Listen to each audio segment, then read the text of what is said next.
Good evening all of you. എല്ലാവർക്കും ഇന്നത്തെ ക്ലാസ്സിലേക്ക് സ്വാഗതം. Kerala service rules part 1 chapter 1 general scope എന്ന് പറയുന്ന ചാപ്റ്റർ നമ്മൾ സ്റ്റാർട്ട് ചെയ്തിരുന്നു. അതിൽ റൂൾസ് 1 മുതൽ 11 വരെയുള്ള റൂൾസാണ് ഉള്ളത്. അതിൽ നമ്മൾ 2 റൂൾസ് ഡിസ്കസ് ചെയ്തിട്ടുണ്ടായിരുന്നു. നമുക്ക് ഒന്ന് രണ്ട് ചോദ്യങ്ങൾ ഈ ഭാഗത്തു നിന്ന് നോക്കാം. താഴെ പറഞ്ഞ ആർക്കാണ് KSRലെ TA റൂൾസ് മറ്റും ആപ്ലിക്കബിൾ ആയിട്ടുള്ളത്? A, part time employees, part time ജീവനക്കാർക്ക്. B, work establishment staff. C, daily wages staff, ദിവസവേതനക്കാർ. D, whole time employees in government service, മുഴുവൻ സമയ ജീവനക്കാർ. ഇതിൽ ആർക്കാണ് KSR ആപ്ലിക്കബിൾ, ആർക്കാണ് KSR ബാധകം? അതാണ് ചോദിക്കുന്നത്. KSR പാർട്ട് ടൈം ഓഫീസേഴ്സിന് KSR ആപ്ലിക്കബിൾ അല്ല. അതുപോലെ വർക്ക് എസ്റ്റാബ്ലിഷ്മെന്റ് സ്റ്റാഫിന് KSR ആപ്ലിക്കബിൾ അല്ല. അത് നമുക്ക് ഇന്ന് പഠിക്കാനുണ്ട് വിശദമായിട്ട്. ഡെയിലി വേജസ് സ്റ്റാഫിനും ആപ്ലിക്കബിൾ അല്ല. പിന്നെയോ സർക്കാരിന്റെ മുഴുവൻ സമയ ജീവനക്കാർക്കാണ് KSR ബാധകം. നമ്മൾ റൂൾ 2 ആർക്കൊക്കെയാണ് KSR ആപ്ലിക്കബിൾ എന്ന് ഡിസ്കസ് ചെയ്യുണ്ടായി അല്ലേ? റൂൾ 2 അതായത് 1/59 മുതൽ പുതുതായി സർവീസ് വന്നവർക്കൊക്കെ KSRന്റെ 3 പാർട്ടുകളും ഒരുപോലെ ആപ്ലിക്കബിൾ ആണ്. എന്നാൽ പഴയ തിരുവിതാംകൂർ കൊച്ചിൻ ജീവനക്കാർ, ട്രാവൻകൂർ കൊച്ചിൻ മദ്രാസ് ജീവനക്കാർ, അവരെ സംബന്ധിച്ചിട്ട് 2 പാർട്ടുകൾ കമ്പൽസറി ആക്കിയില്ല. 2 പാർട്ടുകൾക്ക് അവർക്ക് ഓപ്ഷൻ ഫെസിലിറ്റി കൊടുത്തു. അത് ഏതൊക്കെ പാർട്ടുകളാണ് ഓപ്ഷൻ ഫെസിലിറ്റി കൊടുത്തത്? പാർട്ട് 1-നും 3-നും അല്ലെ? പാർട്ട് 1-നും 3-നും. എന്നാൽ പാർട്ട് 2-നോ? പാർട്ട് 2 TA റൂൾസ് ആണ്, അതിന് ഓപ്ഷൻ ഉണ്ടായിരുന്നില്ല. അതിന്റെ അർത്ഥം എന്താണ്? അതായത് 31/10/56 വരെ തിരുവിതാംകൂർ കൊച്ചി സ്റ്റേറ്റിലിരുന്ന് മദ്രാസ് സ്റ്റേറ്റിൽ നിന്നും സംസ്ഥാന സർവീസ് തുടർന്നവർക്ക് KSR ഓപ്റ്റ് ചെയ്തവർക്കും ചെയ്യാത്തവർക്കും പാർട്ട് 2 TA റൂൾസ് ബാധകമാണ്. കാരണം TA റൂൾസിന് ഓപ്ഷൻ ഫെസിലിറ്റി കൊടുത്തിട്ടുണ്ടായിരുന്നില്ല. അപ്പൊ റൂൾ 2 നമ്മൾ ആപ്ലിക്കബിലിറ്റി ഓഫ് റൂൾസ് ആണ് പഠിച്ചത്. ആർക്കൊക്കെയാണ് KSR applicable?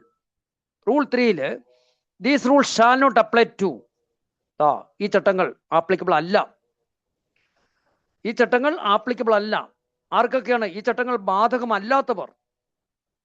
KSR not applicable to. Kerala service rules are not applicable to. Rule 3 ഒന്ന് എഴുതിക്കോളൂ. Rule 3 KSR not applicable to or shall not apply to. താഴെ പറയുന്നവർക്കൊക്കെ ഞാനൊന്ന് ബോർഡ് ഷെയർ ചെയ്തിട്ട് ഒന്ന് എഴുതാം.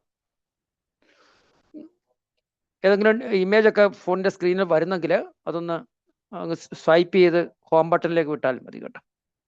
വൈറ്റ് ബോർഡ് ഒന്ന് ഷെയർ ചെയ്യാം. ഒരു സെക്കൻഡ്. യെസ്, അതെ. റൂൾ 3 നമുക്കൊന്ന് മനസ്സിലാക്കിയതിന് ശേഷം ടെക്സ്റ്റ് വായിക്കാം. റൂൾ 3 എന്താണ് പറയുന്നത്? These rules shall not apply to. Rule 3 KSR not applicable to. ആർക്കൊക്കെയാണ് KSR ബാധകമല്ലാത്തത്? നോട്ട് ആപ്ലിക്കബിൾ ടു സെമിക്കോളൻ 2 കുത്തിട്ടേക്കൂ. ആർക്കൊക്കെയാണ് ബാധകമല്ലാത്തത്? KSR ബാധകമല്ലാത്ത officers. അതാണ് നമ്മളിപ്പോൾ മനസ്സിലാക്കാൻ പോകുന്നത്. 1, പാർട്ട് ടൈം ഓഫീസേഴ്സ്. അവർക്കൊന്നും KSR ബാധകമല്ല കേട്ടോ. പാർട്ട് ടൈം ജീവനക്കാർ രാവിലെ 8:30 മുതൽ 12 മണി വരെയൊക്കെ വർക്ക് ചെയ്യുന്നവരാണ് പാർട്ട് ടൈം ജീവനക്കാർ. പാർട്ട് ടൈം ഓഫീസേഴ്സിന് KSR ആപ്ലിക്കബിൾ അല്ല, ഓർത്തിരിക്കണം. അതുപോലെ തന്നെ വർക്ക് എസ്റ്റാബ്ലിഷ്മെന്റ് സ്റ്റാഫ്. ചില ഡിപ്പാർട്ട്മെന്റുകളിലൊക്കെ വർക്ക് എക്സിക്യൂഷൻ മാത്രമായിട്ട് എസ്റ്റാബ്ലിഷ്മെന്റ്, സെപ്പറേറ്റ് എസ്റ്റാബ്ലിഷ്മെന്റ്, അതിനാണ് വർക്ക് എസ്റ്റാബ്ലിഷ്മെന്റ് എന്ന് പറയും. അവർക്ക് KSR ബാധകമല്ല. വർക്ക് എസ്റ്റാബ്ലിഷ്മെന്റ് സ്റ്റാഫിന് അവരുടേതായ സ്പെഷ്യൽ റൂൾസ് ഒക്കെ ഉണ്ട്. അവർക്ക് KSR ആപ്ലിക്കബിൾ അല്ല. അതുപോലെ തന്നെ daily wages staff. KSR not applicable to daily wages staff. ദിവസവേതനത്തിൽ ജോലി ചെയ്യുന്ന ഓഫീസേഴ്സില്ലേ, ദിവസവേതനക്കാര്. ദിവസവേതനത്തിൽ ജോലി ചെയ്യുന്ന ജീവനക്കാർക്ക് അല്ലെ ഉദ്യോഗസ്ഥന്മാർക്ക് KSR ആപ്ലിക്കബിൾ അല്ല. ആർക്കൊക്കെയാണ് ആപ്ലിക്കബിൾ അല്ല നമ്മൾ മനസ്സിലാക്കിയത്? പാർട്ട് ടൈം ഓഫീസേഴ്സിന് ആപ്ലിക്കബിൾ അല്ല. ദെൻ ഡെയിലി വേജസ് സ്റ്റാഫിന് ആപ്ലിക്കബിൾ അല്ല. വർക്ക് എസ്റ്റാബ്ലിഷ്മെന്റിന് ആപ്ലിക്കബിൾ അല്ല. അതുപോലെ കണ്ടിൻജന്റ് സ്റ്റാഫിന് KSR ബാധകമല്ല. കണ്ടിൻജന്റ് സ്റ്റാഫ് എന്ന് പറഞ്ഞാൽ നമ്മുടെ part time menial, full time menial നമ്മൾ പറയത്തില്ല, FTM അല്ലെങ്കിൽ PTR എന്ന് പറയത്തില്ല, full time part time menial. അവരെ കണ്ടിൻജന്റ് സ്റ്റാഫാണ്. കണ്ടിൻജൻസി ഫണ്ടിൽ നിന്ന് ശമ്പളം കിട്ടുന്നുണ്ട്. കണ്ടിൻജന്റ് സ്റ്റാഫ് എന്ന് പറയും. Part time cleaning staff contingent ജീവനക്കാരാണ്. കണ്ടിൻജന്റ് എംപ്ലോയീസിന്, കണ്ടിൻജന്റ് സ്റ്റാഫിന് KSR ആപ്ലിക്കബിൾ അല്ല. റൈറ്റ്? അപ്പോൾ ഈ 4 വിഭാഗം ഉദ്യോഗസ്ഥന്മാർക്ക് KSR ബാധകമല്ല. ഇത് മാത്രമല്ല, ഇനിയുണ്ട് കണ്ടിൻജന്റ് സ്റ്റാഫിന് KSR ആപ്ലിക്കബിൾ അല്ല. ഇത് ക്ലിയർ ആയി എഴുതിയിട്ടുണ്ടല്ലോ. അടുത്തൊരു 5ാമത്തെ വിഭാഗം ഉദ്യോഗസ്ഥന്മാര് contract or agreement, employees on contract or agreement, officers or employees on contract or agreement, ഒരു കോൺട്രാക്ട് പ്രകാരം നിയമിക്കപ്പെടുന്നവർ, or agreement, both almost same meaning. Okay, ഒരു കരാർ മുഖേന നിയമിക്കപ്പെടുന്നവർ, സർക്കാരുമായിട്ട് ഒരു കരാർ പ്രകാരം ജോലി ചെയ്യുന്നവരുണ്ടല്ലോ, അവർക്ക് KSR ബാധകമാണോ? നോ, അവർക്ക് KSR ആപ്ലിക്കബിൾ അല്ല. അതുപോലെ തന്നെ മറ്റൊരു വിഭാഗം ഓഫീസേഴ്സ്, NMR വർക്കേഴ്സ്, അവർക്ക് KSR ആദ്യകാലത്ത് ബാധകമായിരുന്നു. പിന്നീട് അവരെ KSRന്റെ പരിധിയിൽ നിന്ന് ഒഴിവാക്കുകയുണ്ടായി. എന്താണ് ഈ NMR വർക്കേഴ്സ് എന്ന് പറഞ്ഞാൽ? അവർ വർക്കേഴ്സ് തന്നെയാണ്, പക്ഷേ നോൺ മസ്റ്റർ റോൾ വർക്കേഴ്സ് ആണ്. അതായത് മസ്റ്റർ റോൾ മെയിൻറ്റെയിൻ ചെയ്യേണ്ടാത്ത വർക്കേഴ്സ് ആണ്. ലേബറേഴ്സിൻ്റെ ഒക്കെ അറ്റൻഡൻസ്, വേജസ് ഒക്കെ മസ്റ്റർ റോളിലാണ് റെക്കോർഡ് ചെയ്യുന്നത്. അപ്പം മസ്റ്റർ റോൾ വേണ്ടാത്ത വർക്കേഴ്സിനാണ് NMR വർക്കേഴ്സ് എന്ന് പറയുന്നത്. അവർക്ക് KSR ബാധകമാണെന്ന് ചോദിച്ചാൽ അല്ല, അവർ KSR ആപ്ലിക്കബിൾ അല്ല കേട്ടോ. അതുകൂടാതെ എംപ്ലോയ്മെന്റ് എക്സ്ചേഞ്ച് വഴി പ്രൊവിഷണലായി നിയമിക്കപ്പെടുന്നവർക്ക് KSR ബാധകമല്ല. എംപ്ലോയ്മെന്റ് എക്സ്ചേഞ്ച് വഴി പ്രൊവിഷണലായി നിയമിക്കപ്പെടുന്നവർക്ക്, those who are appointed through employment exchanges provisionally, those who are appointed through employment exchanges, those appointed എന്ന് എഴുതിയാലും മതിയല്ലോ. those who are appointed through employment exchanges, appointed through employment exchanges, ഈ എന്നിട്ടാലും മതി. Employment exchange വഴി താൽക്കാലികമായി നിയമിക്കപ്പെട്ടവർ KSR applicable അല്ല. നമ്മൾ 180 ദിവസത്തേക്കൊക്കെ നിയമിക്കത്തില്ലേ, അവർക്ക് KSR ബാധകമല്ല. those who are appointed through employment exchanges provisionally എന്ന് എഴുതിക്കോളൂ. പ്രൊവിഷണലി എന്ന് പറഞ്ഞാൽ താൽക്കാലികമായിട്ടാണ്.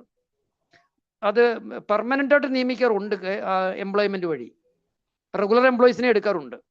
എന്നാൽ 180 ദിവസത്തേക്ക് നിയമിക്കപ്പെടുന്ന പ്രൊവിഷണൽ എംപ്ലോയീസിനാണ്, അവർക്ക് KSR ബാധകമല്ല. ഓക്കെ, അതുകൂടാതെ ചില ഉദ്യോഗസ്ഥന്മാരെയൊക്കെ സർക്കാർ ഗസറ്റ് നോട്ടിഫിക്കേഷൻ വഴി ഒഴിവാക്കിയിട്ടുണ്ടായിരുന്നു. അങ്ങനെ ഒഴിവാക്കപ്പെട്ടവർക്ക് KSR ബാധകമല്ല.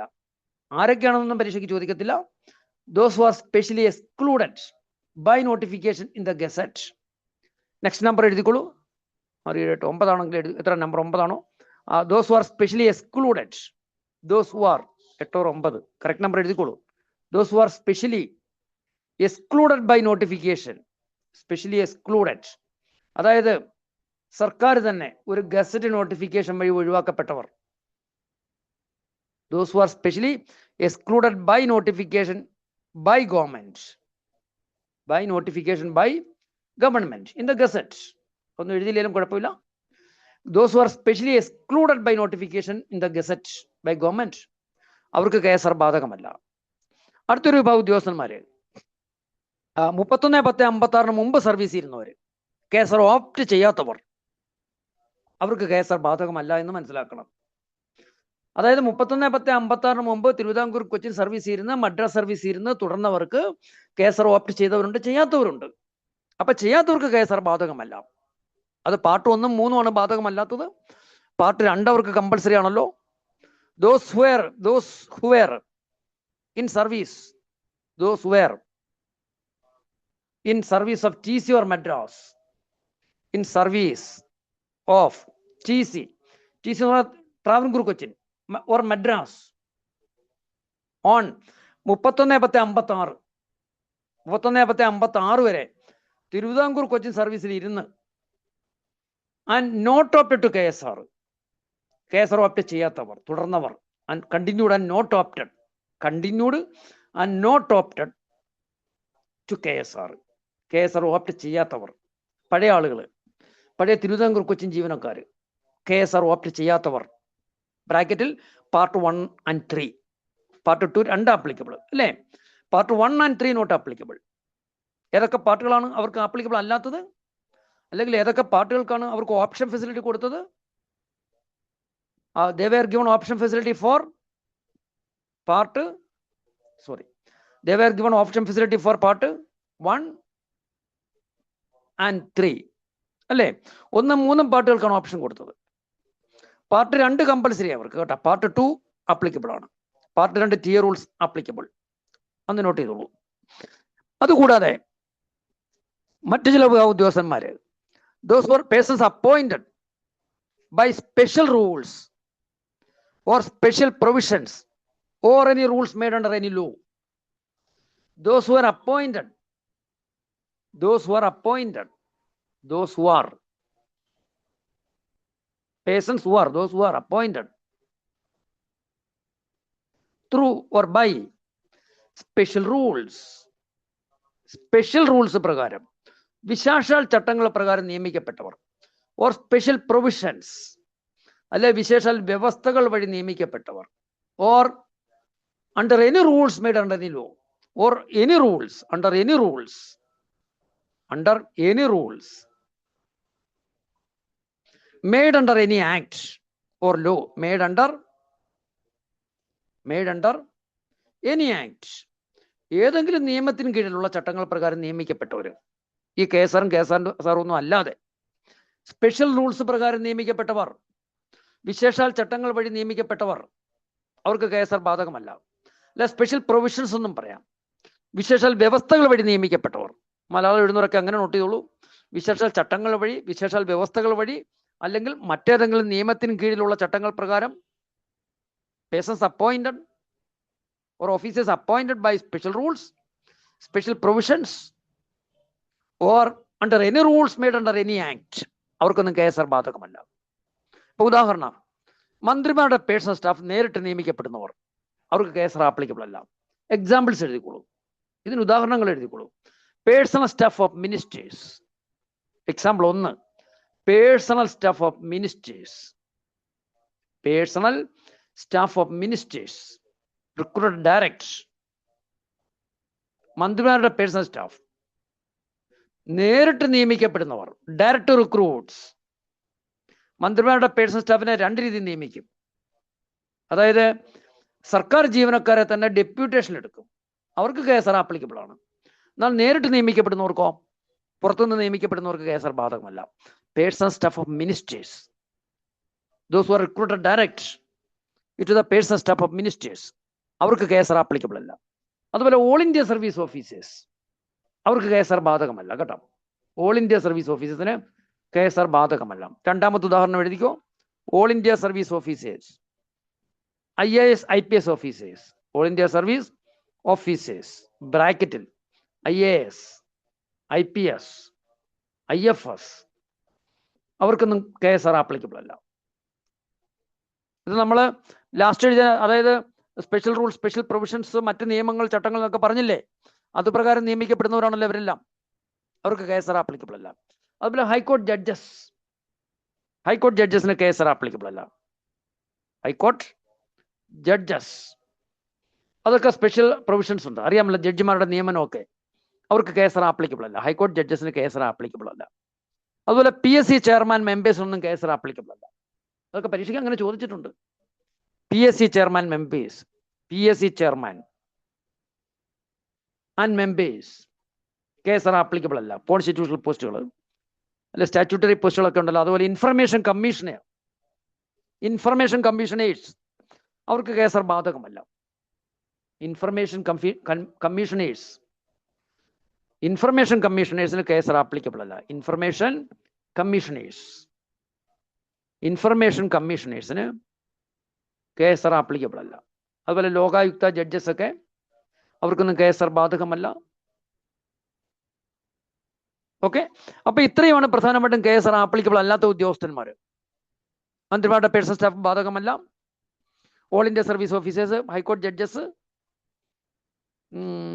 അതൊക്കെ സ്പെഷ്യൽ റൂൾസ് പ്രകാരം അല്ല, സ്പെഷ്യൽ പ്രൊവിഷൻസ് പ്രകാരം നിയമിക്കപ്പെട്ടവരാണ്, അവർക്കൊന്നും കേസർ ബാധകമല്ല.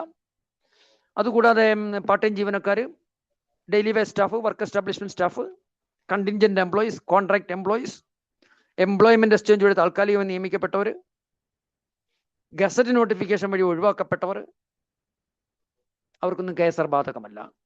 അപ്പൊ ഇത്രയും ഓഫീസേഴ്സാണ് പ്രധാനമായിട്ടും കേസർ ബാധകമല്ലാത്ത ജീവനക്കാർ. അപ്പോഴേ നമുക്ക് ടെക്സ്റ്റിൽ ഇതെങ്ങനെ പറഞ്ഞൊക്കെ നോക്കാം. ടെക്സ്റ്റിൽ ഇത്രയൊന്നുമില്ല, വളരെ കുറച്ചേ ഉള്ളൂ കേട്ടോ. അതുപോലെ തന്നെ ഒരു കാര്യം ഇവിടെ എഴുതിക്കോളൂ, very important. Part 3 Kerala service rules, part 3 pension rules അറിയാമല്ലോ. Part 3 pension rules not applicable. Important ആണ്, not applicable. Part 3 pension rules not applicable to those who are appointed, those who entered service,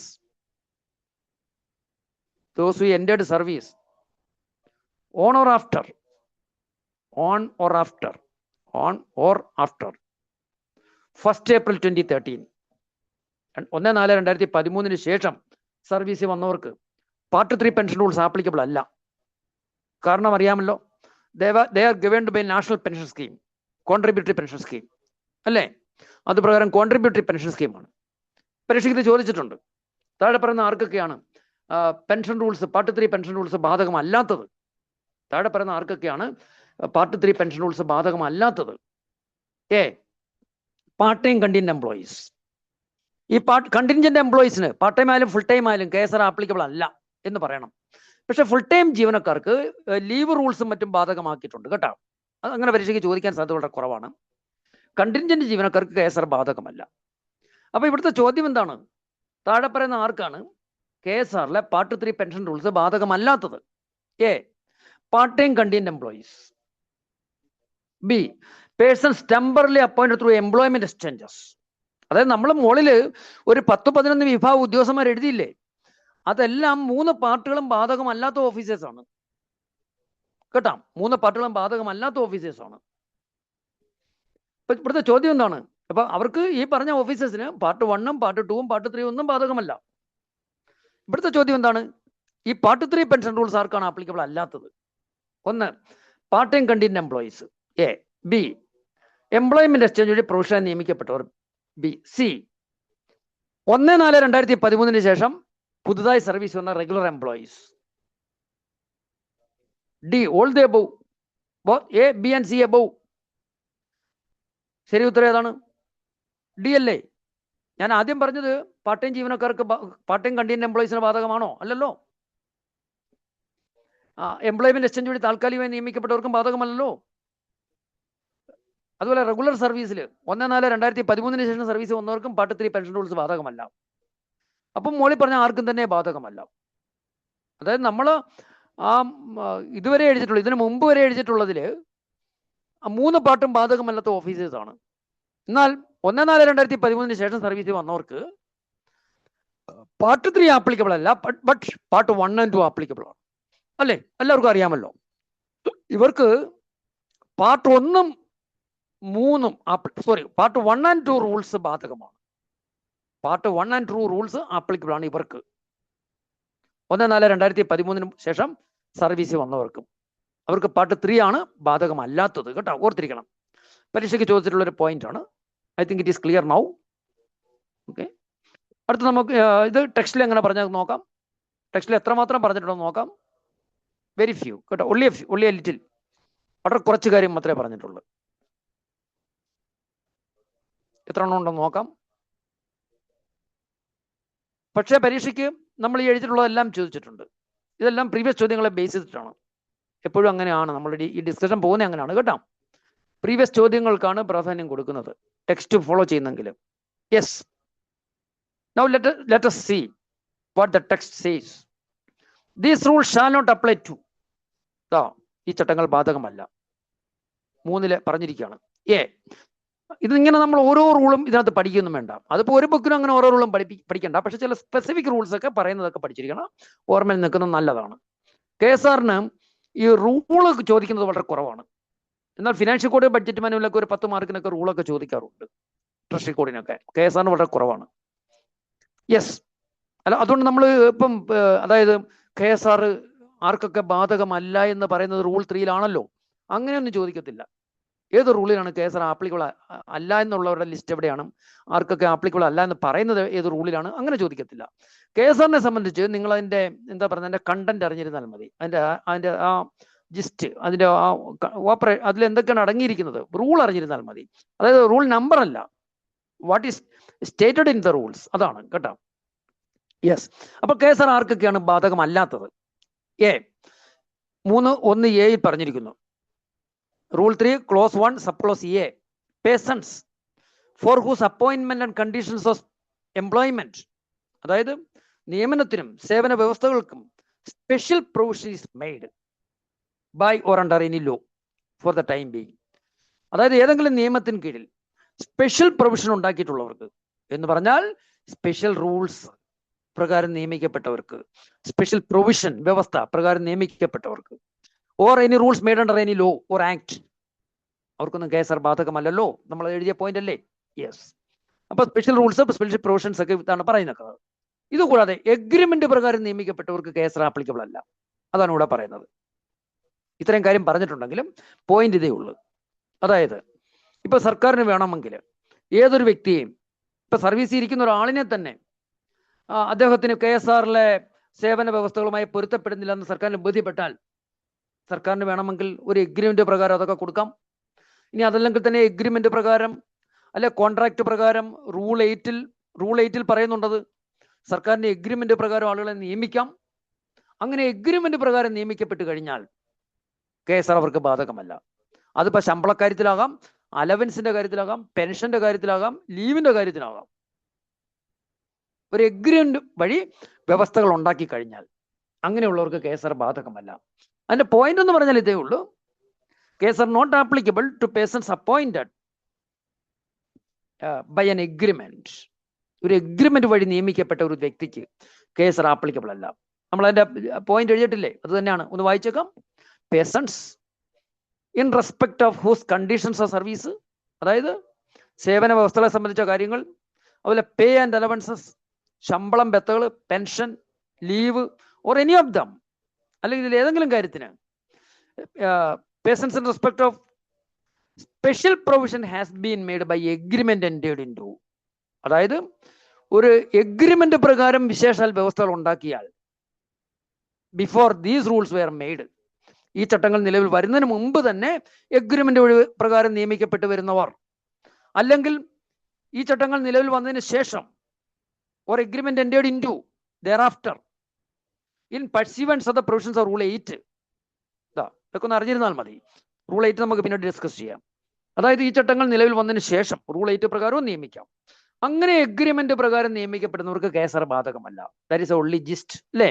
ഇതിന്റെ ഒരു ജിസ്റ്റ് എന്ന് പറഞ്ഞാൽ അത്രയേ ഉള്ളൂ. GIST, GIST, ഒരു സംക്ഷിപ്ത രൂപം, ഇത്രയേ ഉള്ളൂ. എഗ്രിമെന്റ് പ്രകാരം നിയമിക്കപ്പെടുന്നവർക്ക് KSR ബാധകമല്ല. I think it is easy now, it is clear now. ഇനി ഒരു കണ്ടീഷൻ പറയുന്നുണ്ട് താഴെ. ദർ ഇസ് എ പ്രൊവൈസ്, അതൊരു ജനറൽ പ്രൊവിഷനാണ്. അതായത് ഇപ്പം ഞാൻ പറഞ്ഞു സ്പെഷ്യൽ റൂൾസ് പ്രകാരം നിയമിക്കപ്പെടുന്നവർക്ക് KSR ബാധകമല്ല, എഗ്രിമെന്റ് പ്രകാരം നിയമിക്കപ്പെടുന്നവർക്ക് KSR ബാധകമല്ല, കോൺട്രാക്ട് പ്രകാരം നിയമിക്കപ്പെടുന്നവർക്ക് KSR ബാധകമല്ല എന്നൊക്കെ പറഞ്ഞു. എന്നാൽ മന്ത്രിമാരുടെ പേഴ്സണൽ സ്റ്റാഫ് അവർക്ക് സ്പെഷ്യൽ റൂൾസ് ആണ്. നേരിട്ട് നിയമിക്കപ്പെടുന്നവർക്ക് അവർക്കും KSR ബാധകമല്ല. എന്നാൽ എല്ലാ എഗ്രിമെന്റിലും, എല്ലാ കോൺട്രാക്റ്റിലും, എല്ലാ സ്പെഷ്യൽ റൂൾസിലും ഒരു വ്യവസ്ഥ ഉണ്ടാവും. അതായത് ആ എഗ്രിമെന്റിലോ സ്പെഷ്യൽ റൂൾസിലോ അല്ല കോൺട്രാക്റ്റിലോ പറഞ്ഞിട്ടില്ലാത്ത ആനുകൂല്യങ്ങൾ നൽകേണ്ടി വന്നാൽ KSR will apply. The rules in KSR ആണ് ബാധകം. ഇപ്പൊ മന്ത്രിമാരുടെ പേഴ്സണൽ സ്റ്റാഫ് നിയമനം, നേരിട്ട് നിയമിക്കപ്പെടുന്നവർ സ്പെഷ്യൽ റൂൾസ് ഉണ്ട്. അത് പ്രകാരമാണ് അവരെ നിയമിക്കുന്നതും അവരുടെ ശമ്പളവും മറ്റ് അലവൻസും മറ്റ് ആനുകൂല്യങ്ങളൊക്കെ കൊടുക്കുന്നത്. അതുകൊണ്ടാണല്ലോ മന്ത്രിമാരുടെ പേഴ്സണൽ സ്റ്റാഫ് നേരിട്ട് പ്രവേശിക്കുന്നവർക്ക് 2 years സർവീസ് ആകുമ്പോൾ പെൻഷൻ കിട്ടുന്നത്. സർക്കാർ ജീവനക്കാർക്ക് മിനിമം 10 years സർവീസ് വേണം പെൻഷൻ കിട്ടാൻ. സ്റ്റാറ്റ്യൂട്ടറി പെൻഷൻകാർക്കൊക്കെ 10 years സർവീസ് വേണം. അല്ല 9 വർഷവും 1 ദിവസമെങ്കിലും വേണം. 9 വർഷവും 1 ദിവസം ഉണ്ടെങ്കിലും പെൻഷൻ കിട്ടും, മിനിമം പെൻഷൻ കിട്ടാൻ 10 years സർവീസ് ആണ്. എന്നാൽ മന്ത്രിമാരുടെ പേഴ്സണൽ സ്റ്റാഫ് നേരിട്ട് നിയമിക്കപ്പെടുന്നവർക്ക് 2 years സർവീസ് മതി. കാരണം സ്പെഷ്യൽ റൂൾസിലാണ് പറഞ്ഞിരിക്കുന്നവരുടെ. അപ്പൊ ഇവിടുത്തെ പ്രൊവൈസോയിൽ എന്താ പറഞ്ഞിരിക്കുന്നത്? ഇവിടെ എന്താണ് വ്യവസ്ഥ ചെയ്തിരിക്കുന്നത്? അതായത് ഈ സ്പെഷ്യൽ റൂൾസിൽ എഗ്രിമെന്റിലൊക്കെ പറയും, അവരുടെ ആ റൂൾസിലോ എഗ്രിമെന്റിലോ ഉൾപ്പെടുത്തിയിട്ടില്ലാത്ത ഏതെങ്കിലും ആനുകൂല്യം നൽകേണ്ടി വന്നാൽ KSR പ്രകാരം നൽകും. അതാ ഇവിടെ പറയുന്നത്.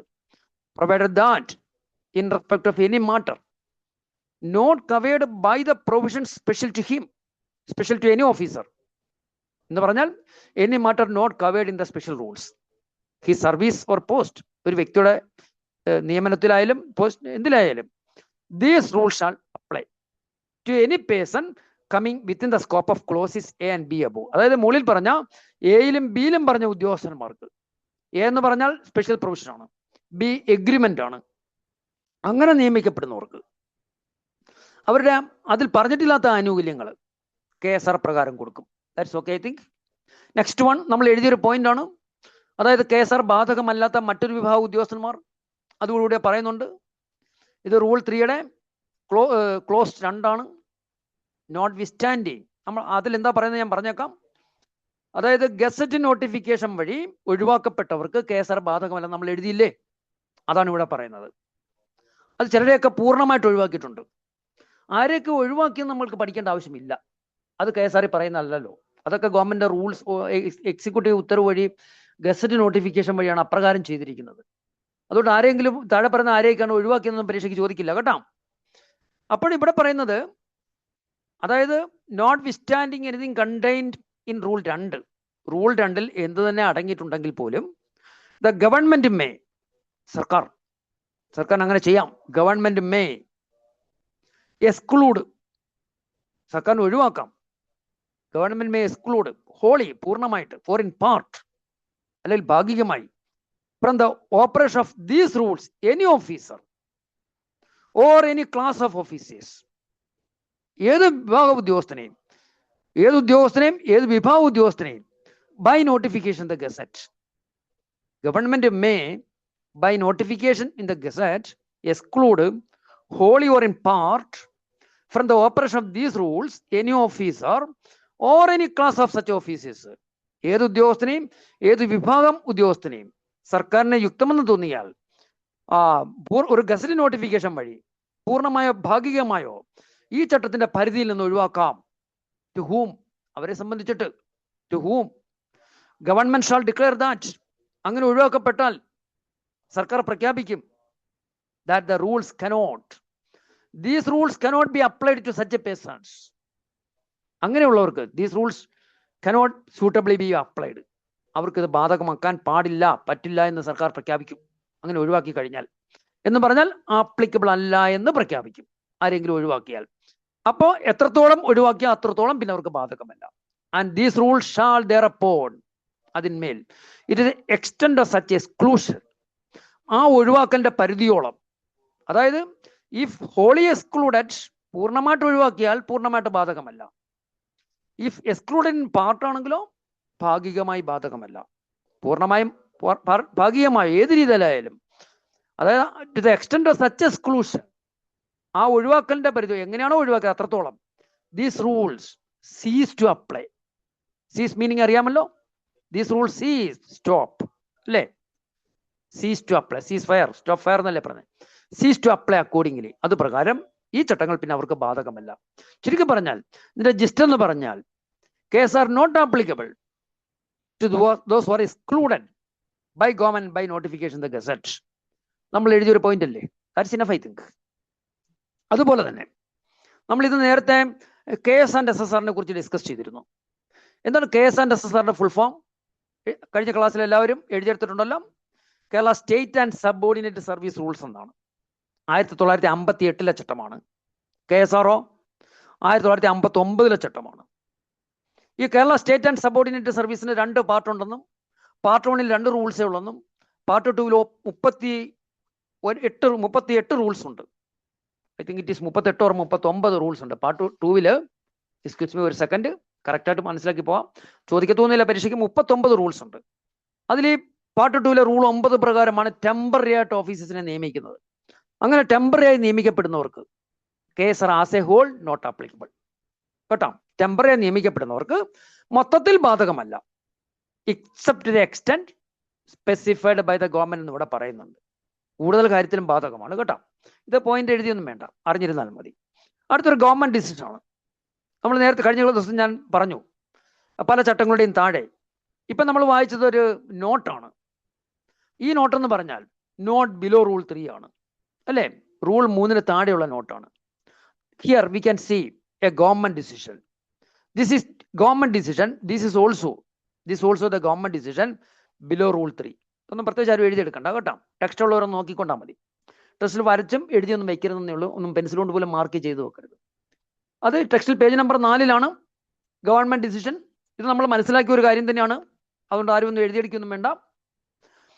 സർക്കാർ തീരുമാനം GD ബിലോ റൂൾ 3, അതായത് മന്ത്രിമാരുടെ പേഴ്സണൽ സ്റ്റാഫ് നേരിട്ട് നിയമിക്കപ്പെടുന്നവർക്ക് അവരുടെ സ്പെഷ്യൽ റൂൾസ് ആണ് ബാധകം എന്ന് പറഞ്ഞു. അവരുടെ അപ്പോയിന്റ്മെന്റ്, കണ്ടീഷൻസ് ഓഫ് സർവീസ് ഒക്കെ സ്പെഷ്യൽ റൂൾസ് പ്രകാരമാണ്. അതുകൊണ്ട് അവർക്ക് KSR ബാധകമല്ലെന്ന് നമ്മൾ എഴുതിയിട്ടുണ്ട് ഓൾറെഡി. പക്ഷേ നമ്മൾ റൂൾ 3യുടെ താഴെ ഒരു പ്രൊവൈസോ ഡിസ്കസ് ചെയ്തു. എഗ്രിമെന്റ് പ്രകാരം നിയമിക്കപ്പെടുന്നവർ, സ്പെഷ്യൽ പ്രൊവിഷൻസ് പ്രകാരമൊക്കെ നിയമിക്കപ്പെടുന്നവർക്ക് അതിൽ ഉൾപ്പെട്ടിട്ടില്ലാത്ത ആനുകൂല്യങ്ങൾ നൽകേണ്ടി വന്നാൽ KSR പ്രകാരം നൽകുമെന്ന്. ശരിയല്ലേ? അത് ഇവിടെയും ബാധകമാണ്. മന്ത്രിമാരുടെ പേഴ്സണൽ സ്റ്റാഫിനും അത് ആപ്ലിക്കബിൾ ആണ്. സിംപ്ലി അത്രേ ഇവിടെ പറഞ്ഞിട്ടുള്ളൂ. ജസ്റ്റ് ഒന്ന് വായിച്ചിരിക്കാം, അത്രേ ഉള്ളൂ. സി ദ ഡയറക്ടർ റിക്രൂട്ട്സ്, നേരിട്ട് നിയമിക്കപ്പെടുന്ന to the personal staff of ministers, മന്ത്രിമാരുടെ നേരിട്ട് നിയമിക്കപ്പെടുന്ന personal staff will be governed their appointment conditions of service governed by the service conditions specified in the special rules applicable to them. അവരെ സംബന്ധിച്ചിട്ട് അവരുടെ special റൂൾസിൽ പറഞ്ഞിരിക്കുന്ന കാര്യങ്ങൾ പ്രകാരമാണ് അവരുടെ നിയമനവും സേവന വ്യവസ്ഥകളൊക്കെ. And in respect of any matter not covered by the provisions in such special rules, ഇനി അതിൽ ഉൾപ്പെട്ടില്ലാത്ത ഏതെങ്കിലും കാര്യങ്ങളെ സംബന്ധിച്ചിട്ട് the provisions in the Kerala service rules will apply. മനസ്സിലായല്ലോ? നമ്മൾ ഈ ടെക്സ്റ്റുമായിട്ടൊന്ന് ഫെമിലിയർ ആകാൻ പറഞ്ഞതിനൊരു കാരണം കൂടിയുണ്ട്. അതായത് ഇപ്പം ഡിപ്പാർട്ട്മെന്റ് ടെസ്റ്റ് നോക്കുമ്പോൾ എല്ലാ ഇംഗ്ലീഷ് ചോദ്യങ്ങളുടെയും മലയാളം പരിഭാഷയുണ്ട്. പക്ഷെ ഞാൻ പറഞ്ഞു മലയാളം വളരെ വികലമാണ്. ഒരു കാരണവശാൽ അത് എനിക്ക് തോന്നുന്നു അത് മറ്റ് ChatGPT ഒക്കെ ട്രാൻസ്ലേഷൻ തന്നെയാണ് ഉറപ്പാണത്. കഴിഞ്ഞ ക്വസ്റ്റ്യൻസ് ഒക്കെ കണ്ടാൽ അങ്ങനെ മനസ്സിലാവും. അപ്പോൾ ഭയങ്കര വികലമാണ്. അതായത് ഒരു സാമ്യമില്ലാത്ത ട്രാൻസ്ലേഷനാണ്. പക്ഷേ ഇംഗ്ലീഷ് നമുക്കറിയാം എപ്പോഴും ടെക്സ്റ്റിലുള്ള ലാംഗ്വേജാണ് ചോദിക്കുന്നത്. ടെക്സ്റ്റൽ ലാംഗ്വേജ് ആണ്. അതുകൊണ്ട് നമ്മൾ ഈ ടെക്സ്റ്റ് ഫോളോ ചെയ്യുമ്പോൾ ഈ ടെക്സ്റ്റൽ ലാംഗ്വേജുമായിട്ടൊന്ന് ഫെമിലിയർ ആവും. ഒരു കാരണവശാലും ആദ്യം കയറി മലയാളം വായിക്കരുത്. ചോദ്യത്തിലെ ഇംഗ്ലീഷ് പോർഷൻ തന്നെ വായിക്കണം. അത് മനസ്സിലാക്കി അപ്പോൾ തന്നെ ആ ഉത്തരം മനസ്സിലെത്തുന്നില്ലെങ്കിൽ മാത്രം മലയാളം കൂടി വായിച്ചു നോക്കിയാൽ മതി കേട്ടോ. അല്ല മലയാളം മാത്രം റിലൈ ചെയ്യുന്നത് അത്ര നല്ലതായിരിക്കില്ല. ഓക്കെ, അപ്പോൾ ഇവിടെ നമ്മളിപ്പോൾ വായിച്ചതല്ലേ, ഗവൺമെന്റ് ഡിസിഷൻ പറഞ്ഞല്ലോ. യെസ്, ഞാൻ പറയാൻ ഉദ്ദേശിച്ചത് ഫിനാൻഷ്യൽ കോഡ് ആയാലും ബഡ്ജറ്റ് മാനോ ആയാലും ട്രഷറി കോഡ് ആയാലും KSR ആയാലും ഇംഗ്ലീഷ് ചോദ്യങ്ങളൊക്കെ ലാംഗ്വേജ് ടെക്സ്റ്റിലായിരിക്കും. അതുകൊണ്ടാണ് നമ്മൾ ഈ ടെക്സ്റ്റ് ഫോളോ ചെയ്യുന്നത്. മനസ്സിലായല്ലോ? ചോദ്യങ്ങൾ ടെക്സ്റ്റിലാണ്, അല്ല ചോദ്യകർത്താവിന്റെ സ്വന്തം ഭാഷയിലല്ല മിക്ക ചോദ്യങ്ങളും. ഒരു 90% ക്വസ്റ്റ്യൻസും ടെക്സ്റ്റിലാണ്, ടെക്സ്റ്റൽ ലാംഗ്വേജ് ആണ് കേട്ടോ. ചോദ്യം കാണുമ്പോൾ മനസ്സിലാവും. നമ്മൾ ഈ ഓരോ ചാപ്റ്റർ കഴിയുമ്പോഴും പ്രീവിയസ് ചോദ്യങ്ങൾ ഡിസ്കസ് ചെയ്യാം. എന്ന് വേണമെങ്കിൽ ഞാനൊരു സെറ്റ് പ്രീവിയസ് ചോദ്യങ്ങൾ ഈ ചാപ്റ്ററിൽ അയച്ചു തരാം. ഇതുവരെയും ഡിസ്കസ് ചെയ്ത ഭാഗത്തുനിന്ന് എത്ര ചോദ്യങ്ങൾക്ക് അറ്റൻഡ് ചെയ്യാൻ പറ്റുന്നു എന്ന് പരിശോധിച്ച് നോക്കുക കേട്ടോ. പ്രീവിയസ് ചോദ്യങ്ങൾ നമ്മൾ പിന്നെ ലൈവായിട്ട് ഡിസ്കസ് ചെയ്യും. അടുത്ത റൂൾ 4 ആണ്. റൂൾ 4ഉം വെരി ഇമ്പോർട്ടൻറ്റ്, പ്രധാനപ്പെട്ടതാണ്. റൂൾ 4 ഇവിടെ പറയുന്നത് ഈ ചട്ടങ്ങളിൽ, അതായത് കേരള സർവീസ് റൂൾസിന്റെ ഏതെങ്കിലും ചട്ടം ഏതെങ്കിലും വ്യക്തിക്ക് ബാധകമാക്കുന്നത് സംബന്ധിച്ചിട്ട് എന്തെങ്കിലും സംശയം ഉണ്ടായാൽ, നല്ല സംശയം, ഒരു കാതലായ സംശയം ഉണ്ടായാൽ അത്തരം കാര്യങ്ങൾ സർക്കാരിനെയാണ് അറിയിക്കേണ്ടത്. ആ സംശയങ്ങൾ ക്ലാരിഫൈ ചെയ്യേണ്ടത് ഗവൺമെന്റ് ആണ് കേട്ടോ. അതാണ് ഇവിടെ പറഞ്ഞിരിക്കുന്നത്. ഇപ്പം നിങ്ങൾക്ക് തന്നെ ഒരു ആനുകൂല്യം കിട്ടണം, നമ്മുടെ ഡിപ്പാർട്ട്മെന്റ് അത് ഡിനൈ ചെയ്യുന്നു. അപ്പം നമ്മൾ ഡിപ്പാർട്ട്മെന്റിന് ആപ്ലിക്കേഷൻ കൊടുത്തപ്പോൾ ഡിപ്പാർട്ട്മെന്റ് പറയുന്നു നമ്മുടെ ഓഫീസ് മേധാവി ഡിനൈ ചെയ്തു, റിജക്ട് ചെയ്തു ക്ലെയിം, അല്ലെങ്കിൽ ഡിപ്പാർട്ട്മെന്റ് ഹെഡ് റിജക്ട് ചെയ്തു, head of the department reject ചെയ്തു. അപ്പം നമുക്ക് എന്ത് ചെയ്യാം? We can approach the government direct through proper channel. Advance copy അയക്കാം അല്ലേ? പ്രോപ്പർ ചാനൽ വഴി ഉചിത മാർഗേനെ നമുക്ക് സർക്കാരിന് കത്ത് കൊടുക്കാം, അപേക്ഷ കൊടുക്കാം. എനിക്ക് ഇന്ന റൂൾസ് പ്രകാരം ആനുകൂല്യം കിട്ടേണ്ടതാണ്. അപ്പോൾ സർക്കാർ അത് ശരിയാണെങ്കിൽ, നമ്മുടെ ക്ലെയിം ശരിയാണെങ്കിൽ അനുവദിക്കും തീർച്ചയായിട്ടും. അതുപോലെ തന്നെ നമ്മുടെ ഓഫീസിൽ ഇപ്പോൾ ആർക്കെങ്കിലും ഒരു ആനുകൂല്യം കൊടുക്കുന്ന സംബന്ധിച്ച് ഓഫീസ് മേധാവിക്ക് സംശയം ഉണ്ടാവുന്നു, വകുപ്പ് മേധാവിക്ക് സംശയം ഉണ്ടാവുന്നു. അത്തരം കാര്യങ്ങളൊക്കെ ആ സംശയ നിവാരണം നടത്തേണ്ടത് ഗവൺമെന്റ് ആണ്. അതായത് KSRലെ ഏതെങ്കിലും ചട്ടം, KSRലെ ചട്ടങ്ങൾ ഏതെങ്കിലും കാര്യത്തിൽ ആർക്കെങ്കിലും ബാധകമാക്കുന്ന സംബന്ധിച്ചിട്ട് സംശയം ഉണ്ടായാൽ സംശയ നിവാരണം നടത്തേണ്ടത് ഗവൺമെന്റ് ആണ്. അതാണ് റൂൾ 4ൽ പറഞ്ഞിരിക്കുന്നത് കേട്ടോ. അത് ഗവൺമെന്റ് അധികാരമാണ്. ചട്ടങ്ങൾ വ്യാഖ്യാനിക്കാനുള്ള അധികാരം ഒക്കെ ഗവൺമെന്റിനാണ്. If any doubt arises, doubt arises as to whether the rules in KSR, these rules apply to any person.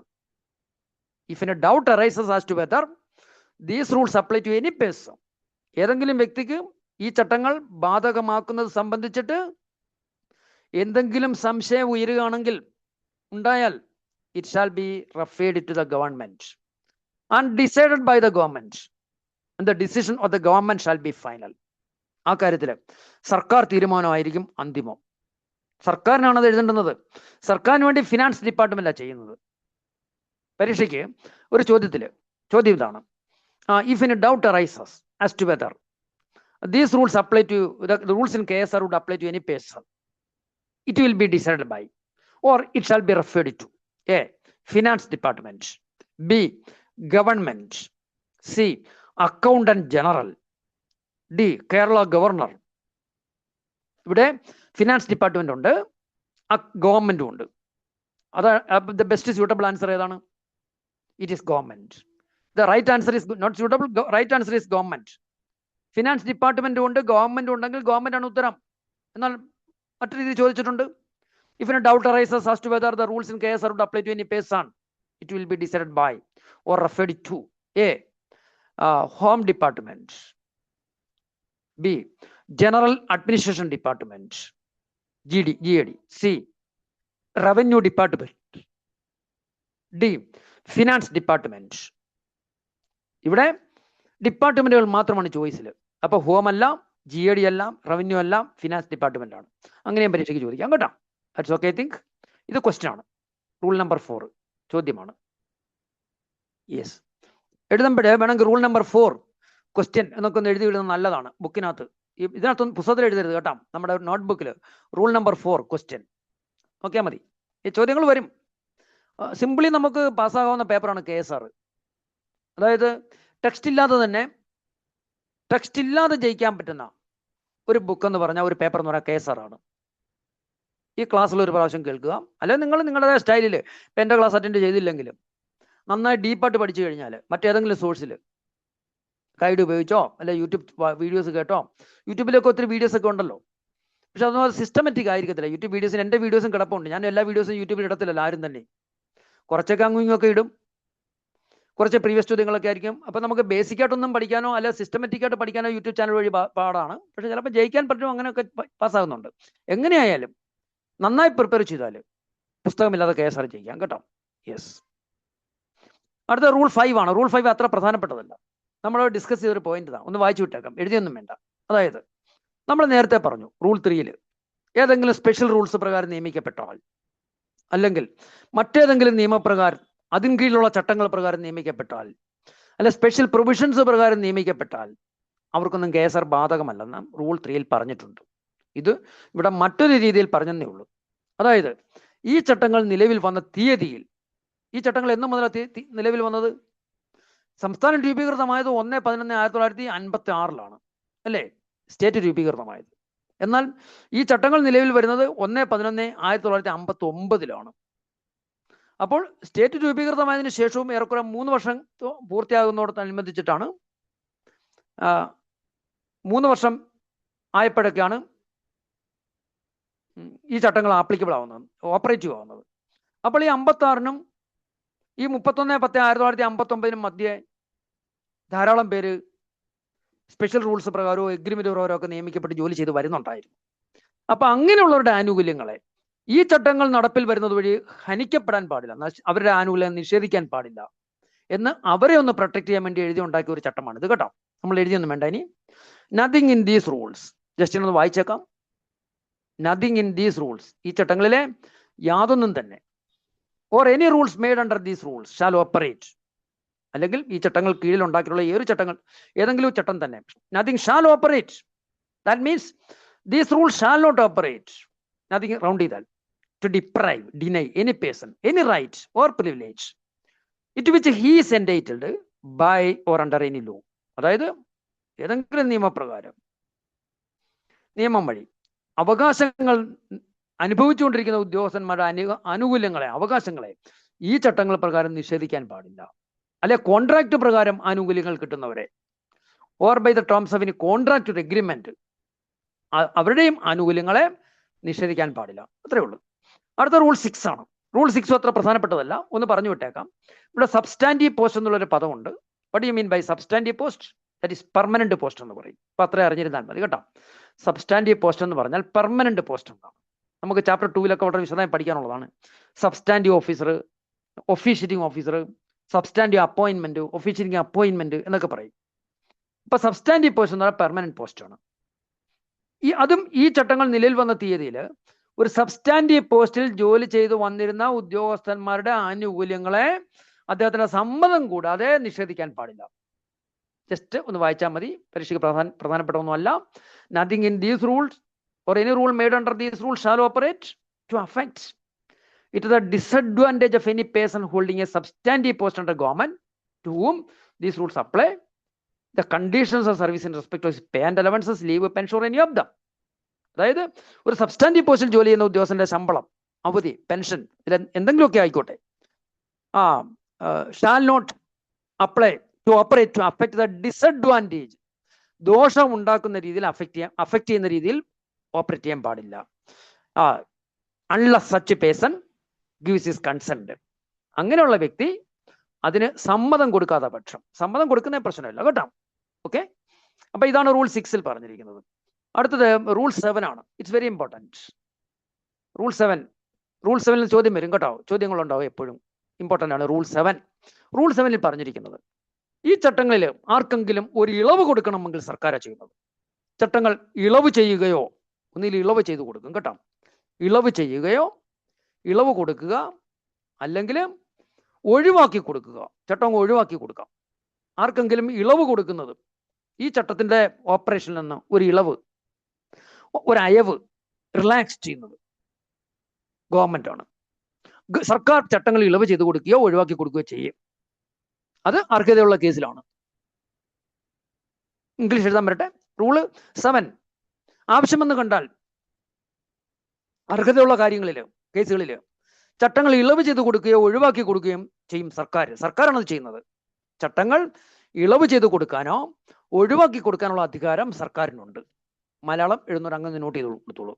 പരീക്ഷയ്ക്ക് ചോദിക്കും, ചട്ടങ്ങൾ ഇളവ് ചെയ്ത് കൊടുക്കുന്നുള്ള അധികാരം ആർക്കാണ്? റിലാക്സ് ചെയ്യുന്നുള്ള അധികാരം ഇംഗ്ലീഷ് എഴുതാൻ വരട്ടെ. അല്ലെങ്കിൽ ഡിസ്പെൻസ് വിത്ത്, ഒഴിവാക്കി കൊടുക്കാനുള്ള അധികാരം, that rest with the government, അത് സർക്കാരിൽ നിക്ഷിപ്തമാണ്. It is vested with the government, it is exercised by the government. ചട്ടങ്ങൾ ഇളവ് ചെയ്തു കൊടുക്കുന്നുള്ള അധികാരം ഗവൺമെന്റ് ആണ്. അതുപോലെ നമ്മൾ റൂൾ 4 എന്തായിരുന്നു ഡിസ്കസ് ചെയ്തത്, ഓർക്കുന്നുണ്ടോ? If in a doubt arises, അല്ലേ, as to whether these rules apply to any person, അതായത് ഏതെങ്കിലും വ്യക്തിക്ക് ഈ ചട്ടങ്ങൾ ബാധകമാക്കുന്ന കാര്യത്തിൽ ആർക്കെങ്കിലും സംശയമുണ്ടെങ്കിൽ അതും സർക്കാരാണ് തീരുമാനിക്കുന്നത്, അതും ഗവൺമെന്റ് ആണ്. അപ്പൊ ഇവിടെ ചട്ടങ്ങൾ ഇളവ് ചെയ്ത് കൊടുക്കുന്നതും ആരാണ്? ഗവൺമെന്റ് ആണ്. പരീക്ഷയ്ക്ക് ഒരു ചോദ്യം ചോദിച്ചിട്ടുണ്ട്, ഇങ്ങനെയായിരുന്നു, എഴുതിയൊന്നും വേണ്ട. ഒരു ലാസ്റ്റ് ഗ്രേഡ് സർവന്റ് അദ്ദേഹത്തിന്റെ വൈഫിന്റെ ചികിത്സയ്ക്ക് വേണ്ടി 6 മാസത്തേക്ക് ശമ്പളമില്ലാത്ത അവധി എടുത്തു. LW എന്ന് നമ്മൾ പറയും, അല്ലെ, ലീവ് വിത്തൗട്ട് അലവൻസ്. ഈ വിത്തൗട്ട് മെഡിക്കൽ സർട്ടിഫിക്കറ്റ് ആണ്. ശമ്പളമില്ലാത്ത അവധി LWA. വിത്തൗട്ട് MC എടുത്താൽ, മെഡിക്കൽ സർട്ടിഫിക്കറ്റ് കൂടാതെ എടുത്താൽ, അത് ഇൻക്രിമെന്റിനെയും പെൻഷനെയും ഗ്രേഡിനെയും എല്ലാം ബാധിക്കും. പല സർവീസ് ആനുകൂല്യങ്ങളെയും, കൂടുതൽ സർവീസ് ആനുകൂല്യങ്ങളെയും ബാധിക്കും. LWA മെഡിക്കൽ സർട്ടിഫിക്കറ്റ് ഇല്ലാതെ എടുത്താൽ. മെഡിക്കൽ സർട്ടിഫിക്കറ്റ് എന്തിനാ കിട്ടുന്നത്? ചികിത്സയ്ക്കാണ്. സർക്കാർ ഉദ്യോഗസ്ഥന് രോഗം വന്നാൽ ചികിത്സയ്ക്കാണ് സർട്ടിഫിക്കറ്റ് കിട്ടുന്നത്. അപ്പോൾ ആ സർട്ടിഫിക്കറ്റ് ഡോക്ടർ തരുന്നതനുസരിച്ച് നമുക്ക് ലീവ് അനുവദിച്ചാൽ നമുക്ക് ആ ശമ്പളമില്ലാത്ത അവധിക്കാലം നമുക്ക് പെൻഷനെയോ ഗ്രേഡിനെയോ ഇൻക്രിമെന്റിനെയോ ഒന്നും ബാധിക്കില്ല കേട്ടോ. എന്നാൽ ഇവിടെ വൈഫിന്റെ ചികിത്സയ്ക്ക് വേണ്ടി എടുത്തേക്കുന്ന ചോദ്യത്തിൽ പറഞ്ഞത്, വൈഫിന്റെ ചികിത്സയ്ക്ക് എടുത്താൽ മെഡിക്കൽ സർട്ടിഫിക്കറ്റ് ഹാജരാക്കിയിട്ട് കാര്യമില്ല. Officers on treatment, officer can produce medical certificate and get the benefit, അല്ലേ, ആ ബെനിഫിറ്റ് എൻജോയ് ചെയ്യാം. ഇവിടെ വൈഫിന്റെ ചികിത്സയ്ക്ക് വേണ്ടി ഒരു ലാസ്റ്റ് ഗ്രേഡ് ജീവനക്കാരൻ 6 മാസത്തേക്ക് ശമ്പളമില്ലാത്ത അവധി എടുത്തു. എന്നാൽ അദ്ദേഹത്തിന്റെ ഈ ശമ്പളം ഇല്ലാത്ത അവധിക്കാലം ഇൻക്രിമെന്റ് പരിഗണിക്കുന്നതിന് അനുവദിക്കുന്നതിന് ആരെയാണ് സമീപിക്കേണ്ടുന്നത്? Last grade servant availed LWA for 6 months in connection with the treatment of his wife, whom he should approach to count this period of LWA for the calculation of increment. A, head of the department. B, head of office. C, ministry of the state. D, Kerala government.